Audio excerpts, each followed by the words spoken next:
everybody, Dan Schinder here on Drum Talk TV at the NAMM Show 2017 with one of my biggest influences, one of my favorite drummers ever, Danny Seraphine, the original drummer for Chicago, doing so many things now. Thank you so much for taking a minute. Thanks, Dan. It's my pleasure. You know, one of our guys got with you 3 years ago, and he happened to come upon you, and he didn't tell me about it. So when we were doing all the editing and everything, and I saw the interview, I was like, oh, wow, that's so cool.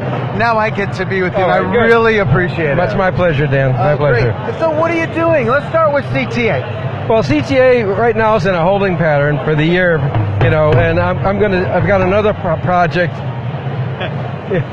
I've got another project that, you know, called the Danny Seraphine Badass Rockin' Big Band. It's it's a 17-piece rock big band. Oh, wow. With my keyboard dear friend Peter Fish, and then Will Lee plays bass sometime. Oh, wow, really? Yeah. And so it's just a fun like a bucket list project for me. You know, I don't know how successful it's creatively successful, and it's soulfully successful.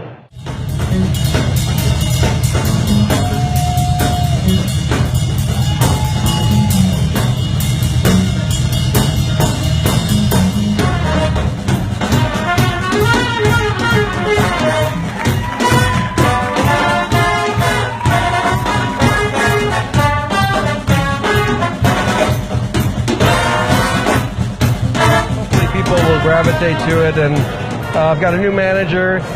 His name is John Regna. That's great. Yeah, and so I'm excited and optimistic moving forward. Awesome. You know, just want to make new music, and I continue playing Chicago music because that's great, near and dear to my heart, and people want to hear me play it. So as long as they want to hear me play it, I have to. You were a major part of that sound. Every member of that band was, you know. Exactly. The original 7 were.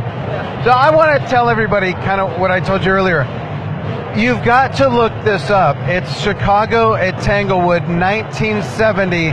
It's without the lasers, without the smoke machines, without the lights flashing. It's just a raw, beautiful musical performance that will cut right through you, I promise, no matter what kind of music you love. And there's even one part, I remember this, where your mounted cymbal stand on the bass drum broke and kind of fell over, and in between a couple songs, Terry helped you change the cymbal. You know, you do what you got to do, right? I barely had my drums mic'd, right? Yeah. Like 2 overheads, a kick and snare. It was. And talk about walking and chewing gum. You chewed gum through this whole performance. That was just nuts, just amazing. Yeah, and it's a great performance. Yeah, it's early days, you know. Yeah. I was ignorantly blissful, you know. What were you, like 22 or something? Yeah, something like that. Just amazing. Yeah. What year? 1970. 70. Yeah, well, 22. Yeah. Exactly. You've got to look this up. It's just an amazing performance. I'm 68 now, so we have to do the math, but let's not worry about that right now. Yeah. It was a long time ago. It was a long time ago. Yeah. The good old days, and it's still relevant now. That's what's so important, you know. I think that's what I'm most proud of with Chicago, of the Chicago Transit Authority Chicago stuff, is it still sounds fresh today.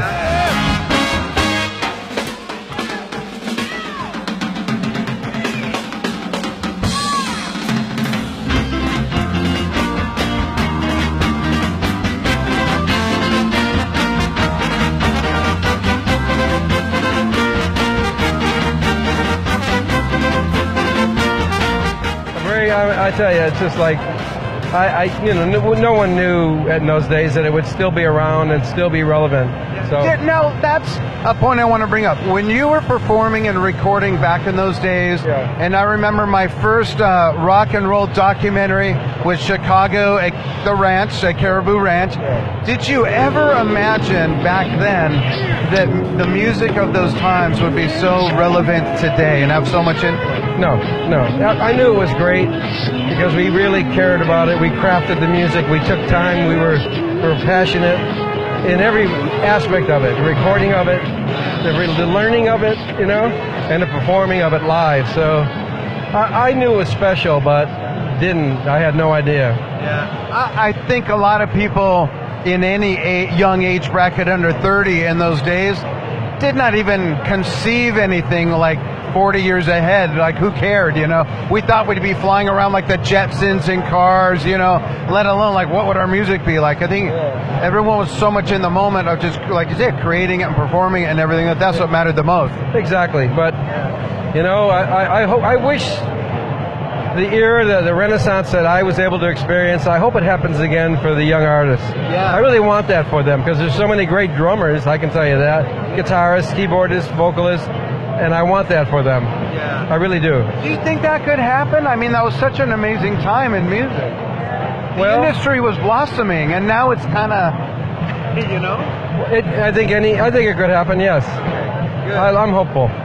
That would be awesome. Yeah, I think it's going to have to happen. Yeah. Mankind needs that. Music is so important to us. Right. You know, it's our escape. It's our way of expressing ourselves. Right. And besides food, it's the only other thing that really brings people together. Yeah. No matter what nationality, ethnicity, religious, political beliefs, it's all about music. You know? I think there will be a movement that will someday bring back music the way it should be. That would be great. With your rock and roll big band, are you going on tour? Are you playing around? Not right now, no. But there's nothing booked. But there's supposed to be some dates in the spring. Great. So let me know if you come through Arizona. I will. We'd love to see you. And where can people look up what you're doing and stay up to date with what you're doing? DannySeraphine.com. Great. It's right here on the screen. So if you want to follow Danny, check it out. And again, thank you so much for a lifetime of wonderful music. And for taking a moment. I really appreciate it. Thanks. Thanks. And thank you all for watching Danny and myself right here on DrumTalkTV.com.